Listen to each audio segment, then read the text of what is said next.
Hi, I'm Kristyn Burtt for Dance Network, and tonight we're on the red carpet for Whose Dance Is It Anyway?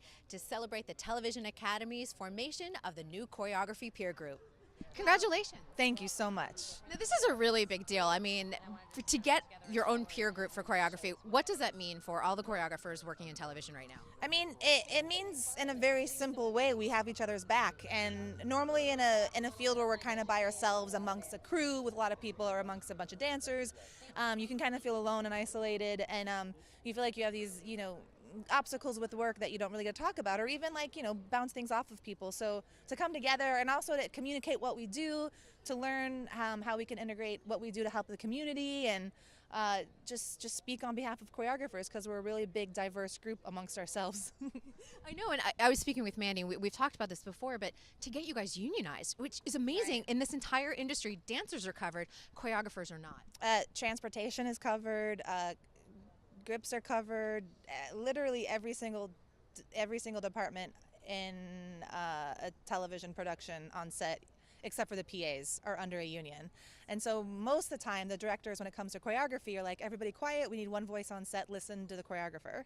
And so the fact that we're dealing with all these other union members and don't have our own union ourselves is a real issue. And it's also hard to sustain a living and stay within the field, because you don't get health and pension, you don't get protection, and it's up to you to file it away, I guess. But health and pension is honestly the biggest, separate of residuals and owning your work, but that's a whole nother issue.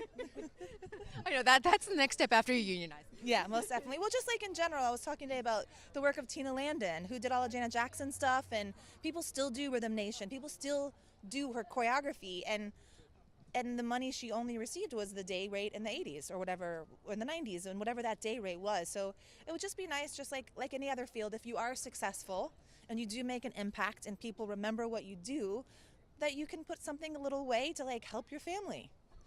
It's a big deal. Yeah. Emmy winner yourself. How has it been a game changer for you? Oh, I mean, I sleep a little bit better at night. I try to be less self-deprecating. But to me, it's really rad to have people recognize comedy. So it's like good, bad dancing.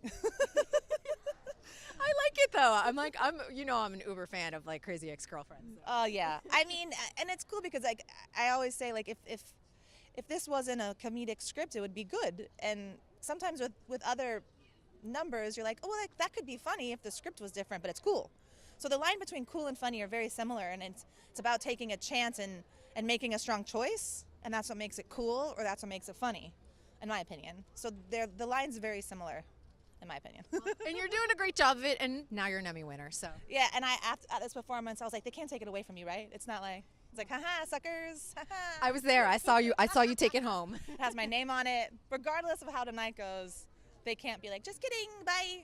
And if not, your mom will steal it for you and keep it safe. We'll steal it. We'll move to Mexico and obviously never come back because of the wall thing.